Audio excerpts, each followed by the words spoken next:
Alors, je vous dis un grand bonjour pour 3 mois. 3 mois d'échocardio. Et pour la première fois, je ne vais peut-être pas vous apprendre 50 000 choses, pour une question de temps, un petit peu aussi parce que proposer les modalités qui sont, vous envoyez un cours quotidien à peu près. Ensuite, évidemment, favoriser le pratique un maximum, c'est même pas la peine de le souligner. Ça veut dire un peu les vidéos, ça veut dire les examens, la façon de faire. Et pour donc ce premier cours, parler, ça paraît logique de commencer par parler de la sonde. De parler de la sonde. Je vais essayer quand même de vous montrer aussi ce qu'il y a à partir du moment où on utilise telle sonde sur l'image. Mais évidemment, on ne va pas réellement rentrer aujourd'hui dans l'échocardio. Malheureusement, et soyez déçus d'emblée. On va parler de la sonde et aussi de l'orientation. L'orientation, c'est majeur. L'orientation, c'est majeur. C'est la première chose qu'il faut faire avant même de commencer l'échocardio. Alors, certains d'entre vous font déjà de l'écho. Autre raison, disons, de cours un peu ingrat et d'éventuelles déceptions pour le premier cours, c'est qu'évidemment, ceux qui font déjà de l'écho, ils savent l'histoire du déplacement dans le bon sens de la sonde. Mais ça, il va falloir que je le fasse. Et même, probablement, il faudra en faire à plusieurs reprises pour bien que ça rentre. Et puis après, en plus de ça, l'échocardio pose le problème que la coupe grand axe est dans un sens inhabituel. Bon, même ceux qui, à l'inverse, n'ont jamais fait d'écho, là, peut-être, ils se demandent ce dont je parle. Et ça va nous arriver assez souvent. Vous voyez, je le dis d'emblée pour régler le problème, c'est que peut-être la moitié d'entre vous font déjà de l'écho depuis longtemps, et l'échocardio va venir en plus, c'est logique. Mais certains d'entre vous, un réanimateur peut-être, ou un urgentiste n'a peut-être jamais fait d'écho et voudrait d'emblée attaquer par l'échocardio, ou un interne en cardio, ou même un cardiologue qui n'a pas encore fait d'échographie cardiaque, ça existe. Lui, bien sûr, c'est pas pareil, il me faut évidemment lui apprendre, on pourrait dire, le b.a.-ba de la manipulation. Donc après ainsi m'être, excusez, vous accepterez le terme, m'être justifié pour le premier cours, je vais quand même essayer de vous apprendre quelque chose. Alors quoi? Bien, d'abord le fait que, premièrement, il est vrai qu'une sonde, qui est une sonde dédiée, qui est une sonde phase d'arrêt, comme on dit, qui est une sonde, on va dire, vous voyez, regardez, la sonde a une surface, la surface insonante, comme on dit. Cette surface insonante est un peu carrée. Oh, c'est un rectangle, mais enfin, c'est assez proche du carré, avec une longueur effectivement un peu plus grande que la largeur, par définition. Et cette longueur est importante à comprendre parce que ça donne le plan de la sonde. Et alors, ce que je veux exprimer, c'est que cette sonde dédiée donne effectivement, c'est pas discutable, des résultats bien meilleurs que la sonde abdo. Ça, c'est le premier message, mais je ne vous l'apprends pas.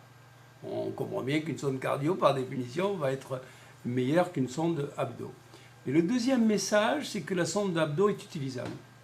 Et pour certains d'entre vous, c'est un peu nouveau, même un peu, j'allais dire, politiquement incorrect, de dire qu'avec la sonde abdo, on peut faire de la cardio. Oui, on peut faire de la cardio. Mais le pourcentage d'échecs, on pourrait dire d'échecs, ça veut dire d'examens non totalement satisfaisants, est encore plus élevé. Qu'avec la sonde cardio. Ce qui d'ailleurs sous-entend un autre message. Ah bon? Il y a des examens qui ne sont pas satisfaisants avec la sonde cardio? Ben oui. Et ça n'existe pas dans le reste de l'examen échographique, le foie, la voie biliaire. Bon, ça peut arriver, mais c'est tellement rarissime qu'on n'en parle même pas. Les reins, on les voit toujours. Le foie, on le voit toujours. Un examen non satisfaisant, ça existe un peu pour le pancréas, mais ça n'existe pas vraiment en échographie. En échocardio, ça existe. Bref, je reprends. Le message, c'est que quand même, avec une sonde abdo, on peut faire de l'échocardio, oui. Et bien sûr, tout dépend des indications. Et parfois, certaines indications, comme l'exclusion de la tamponnade, peut se faire aussi bien, puisque c'est oui ou non. Donc, il n'y a pas de demi-mesure là. C'est oui ou c'est non. Et vous le savez, pour ceux qui font déjà de l'échographie de type PrEP, pour ceux à qui j'ai enseigné le PrEP, ils savent pertinemment déjà, même s'ils n'ont pas encore fait d'échocardio spécialisé, et ils savent pertinemment qu'en quelques, j'ose presque dire secondes, mais enfin une dizaine de secondes, ils vont immédiatement exclure de manière formelle, agréable formelle, une tamponnade, un épanchement péricardique compressif, ou au contraire affirmer de manière formelle un épanchement péricardique très abondant, donc compressif, compte tenu de la clinique. On le reprendra pour ceux pour lesquels toutes ces phrases sont un peu abscons. Eh bien, ça veut dire un peu hermétique, ça veut dire qu'ils n'ont pas encore fait d'écho, et c'est vrai que je ne veux pas y insister pour la première fois. Et par contre, pour ceux qui connaissent déjà l'écho en général, pour eux, c'est du b.a.-ba. Donc, de nouveau, je ne veux pas y insister. Alors, voilà un premier message qu'on reprendra quand même, qu'on reprendra. Et cette sonde phase d'arrêt, je ne vais pas vous développer aujourd'hui le mécanisme, parce que vraiment, déjà, je vous ai dit que le premier cours était forcément un peu particulier. Je vais vous parler de la manip avec une sonde, d'ailleurs spécialisée ou pas, de façon à ce que quand même il reste que le premier cours vous aura apporté quand même quelque chose. Et encore, je le répète, pour ceux qui ont déjà fait le PrEP, ça va revenir bien sûr à ce qu'ils savent déjà, hein, c'est-à-dire comment faire pour voir le cœur. Voilà. Quel est le moyen, quels sont les moyens? Et alors on parle de fenêtres, souvent quand on fait des cours, bon, j'ai assisté à des tas de cours faits par des collègues, et ils ont une façon de faire en disant il y a une fenêtre parasternale gauche, une fenêtre apicale, une fenêtre sous-xiphoïdienne, ne parlons pas de la suprasternale ou de la parasternale droite. C'est exact, c'est pas faux, c'est très bien, c'est dans tous les livres. Je le fais un peu différemment, je vais le jouer un peu différemment en considérant que le cœur est un organe comme les autres, comme le foie, et qu'il nous faut essayer de le comprendre dans l'espace, qu'il nous faut essayer de le considérer comme un organe comme les autres. Alors vous allez me dire, oui, mais il est caché par le poumon. Le foie aussi. Le foie aussi. En intercostal, le foie, il est entouré de poumons. Hein. Et il est entouré de poumons et d'intestin, c'est-à-dire d'air. Le foie est entouré d'air. Le cœur est entouré d'air, c'est la même chose. Et quand je dis le foie, vous pouvez prendre n'importe quel organe en écho. C'est ça le drame. C'est que la vessie est entourée d'air et d'os. Et le pancréas, etc. Donc, ce n'est pas un problème particulier. Oui, mais le cœur, il bouge. Bon, d'accord, ce n'est pas une raison. Non, je pense que ça a été hérité des foyers d'auscultation. C'est hérité du fait qu'effectivement, il y a des endroits précis qui donnent effectivement des images standardisées intéressantes, très intéressantes, des étapes. Des étapes. Et ces étapes doivent être très bien connues, absolument. C'est des photos d'étapes, et ces photos d'étapes, il nous faudra les apprendre par cœur, et ce ne sera pas bien dur. Mais il n'y a pas, dans un voyage, que les étapes. Il y a le voyage pendant, enfin, le trajet entre les étapes. Eh bien, on essaiera de faire aussi le trajet entre les étapes pour comprendre l'ensemble, j'ose pas dire du pays, en tout cas de la carte du pays. On essaiera de voir un peu l'ensemble de la ville, si vous voulez aussi, de l'édifice. Et non pas juste comme ça quelques photos qui sont très importantes, il ne faut pas les dénigrer. Tout notre cours va être basé sur ces étapes-là, sur ces photos-là, sur ces fenêtres-là, c'est sûr. Mais on va essayer de s'y prendre différemment. Et par exemple, pour débuter, la fameuse fenêtre parasternale gauche grand axe. La fenêtre parasternale gauche grand axe, quand on a dit ça, on a tout dit, quoi. Hein. On va passer sur cette fenêtre. Hein.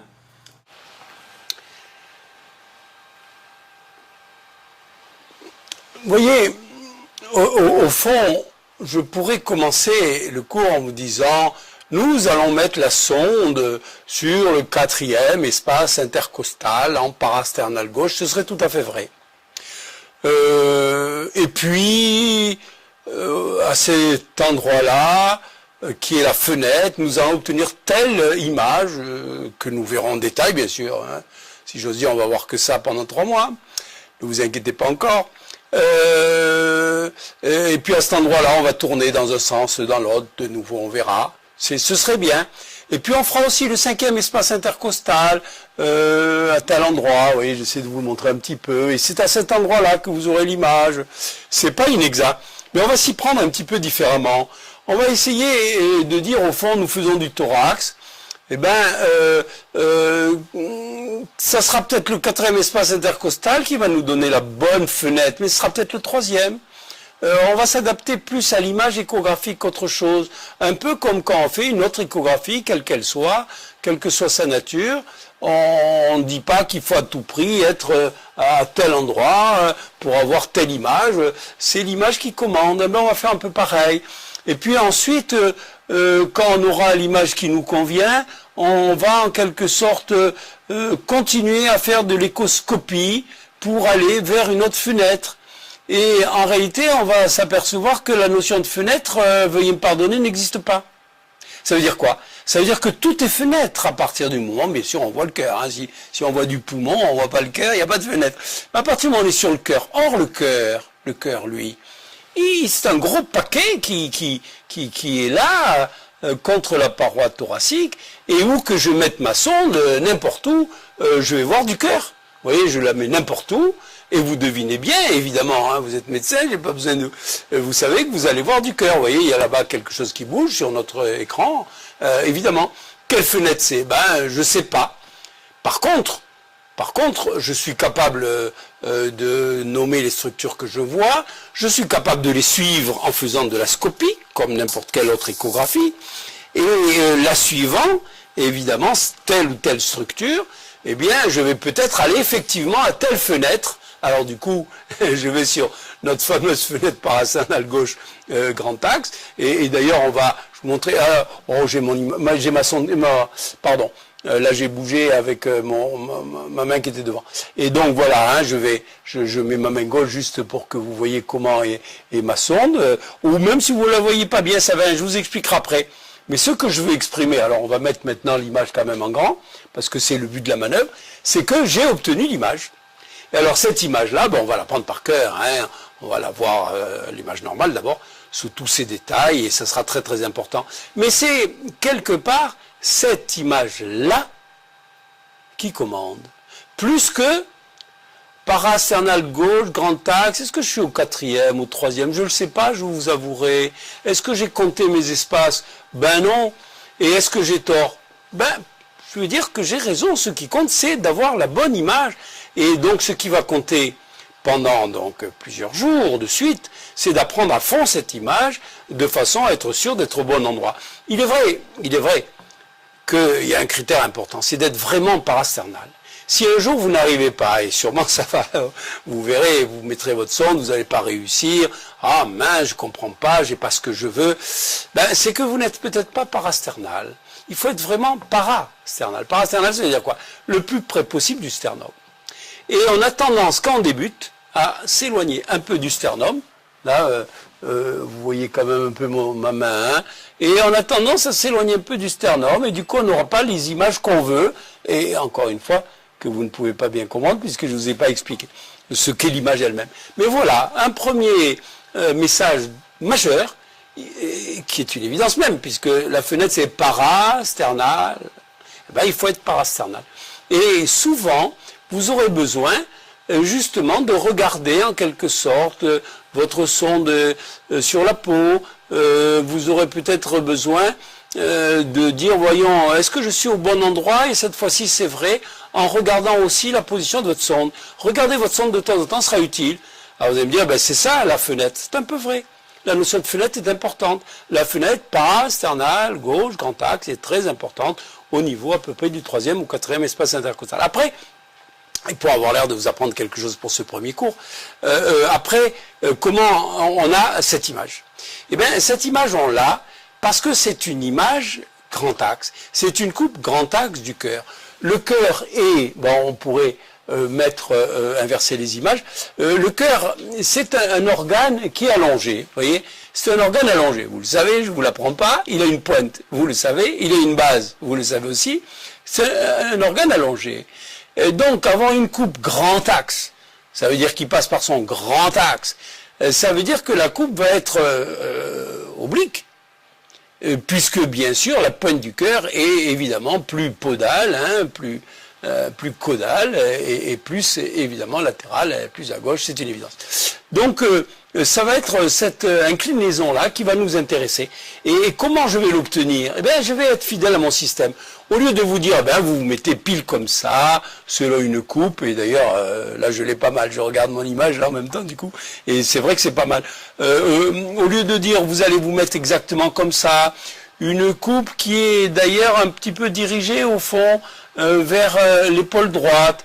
Et c'est intéressant parce que vers l'épaule droite va l'aorte ascendante. On le reprendra, c'est tellement important. C'est intéressant, l'épaule droite, très intéressant quand on fait le cœur. Donc je reprends vers l'épaule droite et donc je vais éviter de vous dire ça, je vais le dire bien sûr, mais je vais dire, écoutez, on va faire comme ça. Moi, toutes mes échos, je commence comme ça. Je me mets d'abord sur le poumon, au-dessus, le plus haut possible, si j'ose dire. Et je descends. Qu'est-ce que je vois? Je vois rien, je vois du poumon. Nous aurons l'occasion on va mettre l'image en gros, de bien détailler cette histoire-là. Et pour l'instant, je me contente de vous dire qu'on voit rien. Avouez que on voit rien, au moins ça permet de résoudre le problème. En fait, on développera ça. Et on voit rien, ça veut dire, en fait, pour celui qui connaît, il n'y a pas de pneumothorax à gauche, notamment il n'y a pas de pneumothorax partiel et complet encore moins, bien sûr. Ça a un sens, ça a un intérêt. Mais le but c'est de faire l'échocardio. Je ne vais pas vous faire 3 cours sur le pneumothorax. N'empêche que je reconnais mon poumon, je reconnais mes côtes, je laisse tomber et je descends. On va dire je vois rien. Et à un moment donné, évidemment, l'image change. Alors ça c'est clair. Je vois du noir et je vois que ça bouge. C'est le cœur évidemment. Et vous le savez bien, vous l'avez compris, vous êtes au bon endroit. Bien sûr, votre sonde n'a pas le bon plan de coupe, la bonne direction. Pourquoi? Parce que vous allez vers le nombril, là, si ça continue, on va aller au pied, c'est pas bon. Il faudra maintenant faire une coupe qui va être inclinée, on va dire, par exemple, vers un peu le mamelon gauche, vers l'hypochondre gauche, c'est pas trop mal l'hypochondre gauche, ça donne un peu ça à peu près, Et vous allez tourner donc, alors l'histoire des sens on le reprendra plus tard, vous allez tourner dans le sens anti-horaire, je reviendrai sur cette notion longuement, en vous disant qu'il y a 2 possibilités. On va en choisir une et puis plus tard on choisira l'autre. On va choisir celle qui est la plus facile et par la suite on changera, si j'ose dire, quand on aura bien intégré les notions de base. Alors je continue. Et vous allez, je disais, tourner donc dans le sens anti-horaire. Anti-horaire, vous comprenez ce que ça veut dire, Là, ici, vers le nombril, ce serait par exemple 18 heures, s'il y avait un cadran horaire. Puis bien sûr, on aurait 15 heures qui serait vers le mamelon. Donc de 18 heures, je vais vers le mamelon, vers 15 heures, et je regarde mon image. Voilà, vous voyez, je suis cohérent avec moi-même. Je regarde mon image et je vois sur mon image, voilà, j'ai ce que je veux. Ce que je veux, évidemment, n'est pas pour vous très clair, puisqu'on ne l'a pas encore appris. Je vais vous le dire rapidement, mais si vous vous en souvenez pas, c'est pas grave. On va le faire plus qu'en détail, il faudra le savoir par cœur, bien sûr. J'ai ce que je veux, ça veut dire quoi? Mon oreillette gauche, mon ventricule gauche, mon aorte ascendante, qui va vers l'épaule droite, entre parenthèses. Vers l'épaule droite, bien sûr, si vous réfléchissez un peu, on le reprendra. Et puis, bien sûr, mon ventricule droit. On le reprendra sur une image statique, tranquille, avec peut-être plus de texte d'ailleurs que de son, parce que les deux en tout cas. Donc pour revenir, ce que je voudrais insister, ce sur quoi je voudrais insister, c'est sur la chose suivante, j'enlève ma flèche là. C'est que j'ai trouvé ma bonne image, un peu grâce, c'est vrai, au parasternal gauche et tout ça, c'est un peu vrai, mais plutôt parce que j'ai quadrillé. Vous voyez, j'ai quadrillé de manière systématique et je suis sûr ainsi de trouver. Ça, c'est quelque chose d'important. Pour ceux qui ont fait le prep avec moi, ils connaissent par cœur la notion de quadrillage. Mais les autres, donner à quelqu'un une clé qui est la suivante. Mais ne t'inquiète pas, tu es sûr de trouver. Ah bon? Il est preneur. Parce que tu comprends, c'est difficile, l'échocardio, il faut mettre la sonde au bon endroit, trouver la coupe qui convient. Alors des fois on cherche, on ne trouve pas, c'est l'enfer. Oui et non. Tu quadrilles, alors tu descends vers les pieds. Quand tu vois quelque chose qui bouge, tu tournes en sens anti-horaire. Et à ce moment-là, tu dois trouver évidemment, ta coupe. Il suffit de pas grand-chose pour l'avoir ou de ne pas l'avoir. C'est pas commode, je vais pas te dire l'inverse. Mais, tu es sûr de trouver. Eh bien, voilà ce que je voudrais vous dire pour le premier cours, c'est que nous allons essayer justement de nous efforcer de considérer que le cœur est un organe comme les autres, qu'il n'y a aucune raison, j'allais dire, d'en avoir peur, si j'ose exprimer ça comme ça. Mais c'est vrai que beaucoup de radiologues, beaucoup d'urgentistes ont peur du cœur, de l'écho du cœur, bien sûr, en se disant, ah là, c'est difficile, c'est un organe particulier, différent des autres, il y a le poumon qui gêne.